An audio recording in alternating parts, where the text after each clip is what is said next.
Recently, I read the book The Subtle Art of Not Giving a Fuck by Mark Manson. When people imagine not giving an F, they usually misunderstand its meaning. You probably think it means living indifferent to everything and not giving a shit at all. But this would only mean that you are rude, insensitive, careless, and many other unpleasantries. It means you wouldn't give an F about anything that happens to someone or society, therefore showing a huge lack of feelings, which would finally issue from a lack of empathy. I gathered 7 crucial ideas that I want to share with you about the subtle art of not giving a fuck. Lesson 1. It's okay that life sucks.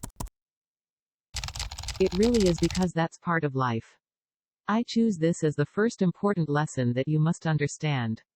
Maybe you trick yourself into wishing for your life to be perfect all the time. This self-tricking happens because we tend to create a biased definition of perfect based on unrealistic values instead of thinking, perhaps it's normal that life sucks now and then. When you get to understand this simple truth, things don't affect you the same way. It's important to understand that things will not always go the way you planned, events will go wrong, people will act against your expectations, bad things will happen. But that's normal. Mark says, the desire for a more positive experience is for itself a negative experience. And, paradoxically, the acceptance of one's negative experience is itself a positive experience. Just like everyone, you're constantly hearing bullshit about how a good life should be positive, they tell. Like if positivity is the key to greatness. But it isn't. Being too optimistic will make you believe that everything is supposed to go well, and when you see too much bad shit happening repeatedly, you'll start getting overwhelmed. This is because most of the time, you won't be able to see your desires fulfilled. You will keep trying, draining your energy, fighting for an unrealistic ideal that you may never reach, and the only thing you'll get is an ever-growing amount of frustration. So, you have to accept what you have and be grateful for that. Accept reality as it is and stop wanting more. When you desire things you don't have and eventually can get them, you'll start to enjoy other things. It's a never-ending dissatisfaction. Thus stop trying for things to go as you desired. Embrace failure and deception. It's when you stop trying that things will get to you. And even if they don't, it won't matter, since you are not living in denial anymore, you accepted your problems, and you are not killing yourself trying to achieve something that you'll probably never get. Lesson 2. You'll have less problems when you choose the things you want to give an F about. If you don't know what to care about, you'll start caring about a lot of unimportant shit, and that's when you start finding problems everywhere. So, even if you don't want, you are forced to choose what to give a shit about. You need something that gives meaning to your life, which implies finding problems that you can learn to appreciate dealing with. Problems may be inevitable, but the meaning of each problem is not.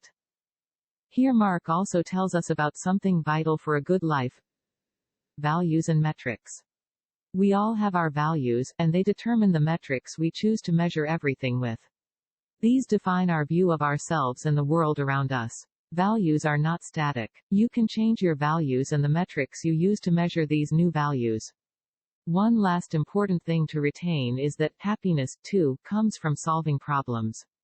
Since problems will always exist and you are left with no other option but to accept them, eventually happiness will have to appear from those problems, specifically, from solving them. Lesson 3. Suffering is essential to your growth.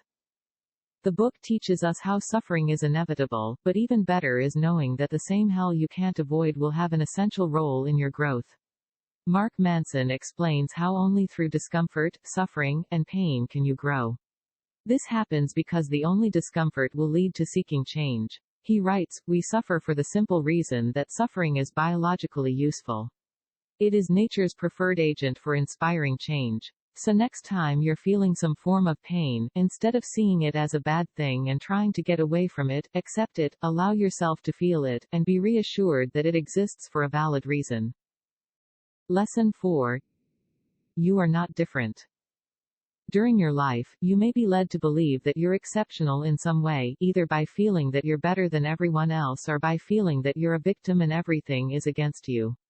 Truthful news, you're not exceptional, you're not different in any way. You have your problems to deal with, just like anyone else. When your self-esteem is at a high or low, you're just being entitled, meaning that you're just entitling yourself to be different in any aspect of your life. Because with entitlement, you'll need to feel good about yourself all the time, which will be an obstruction to accepting your problems when you should be dealing with them instead. But this doesn't mean that you have to be average on purpose. You can and should still give a fuck at being better at what you do and aiming at perfection. Lesson 5. You are 100% responsible for your life events. Yes, 100%, you read right. Ultimately, we are responsible for our choices, and that determines how you choose your values and how you choose to react to certain situations. It's all about accepting responsibility for your life. It's about assuming that you own your life, choosing to be responsible for it, in the end, also choosing to be accountable for your problems. This is a crucial step in solving problems. As soon as you understand this, you'll stop avoiding your responsibility and act upon your problems, because they're yours. They don't just appear and disappear out of thin air. In reality, everything we do in life results from a choice. It's by choice that your values and metrics are created. You have the freedom to choose your values and the metrics you use to measure them. Thus, understanding this possibility of choosing everything that succeeds in your life, you also have the power in your hands. This power is the first weapon for correctly dealing with all your problems. Lesson 6. You're wrong about everything.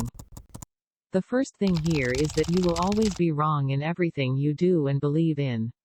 Of course, you can be more or less wrong, but nothing will ever be entirely true. You need to experience things to find them, knowing that even experience will be wrong somehow. Nothing is perfect, nothing is absolute. You will be wrong. Mark Manson says that it's easier settling on certainties, even when they're negative.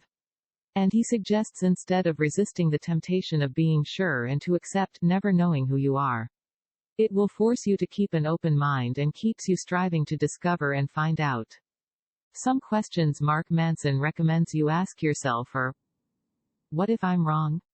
What would it mean if I were wrong? Would being wrong creates a better or worse problem? Mark Manson ends by saying that if you're in a situation where you are screwed up or everyone else is screwed up, it's far, far more likely that it's you. Lesson 7.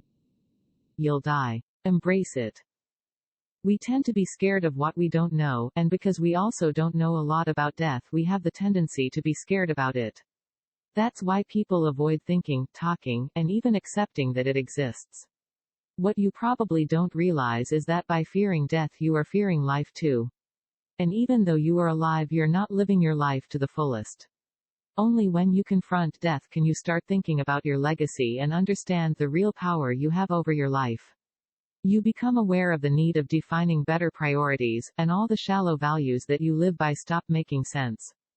Confronting the reality of our mortality is important because it obliterates all the crappy, fragile, superficial values in life. By embracing death you'll understand that your life matters. But not that it matters only, instead you have the power to make it matter the most. Ultimately, the only way to achieve meaning and a sense of importance in one's life is through a rejection of alternatives, a narrowing of freedom, a choice of commitment to one place, one belief, or one person. We all must give a fuck about something, in order to value something. And to value something, we must reject what is not that something.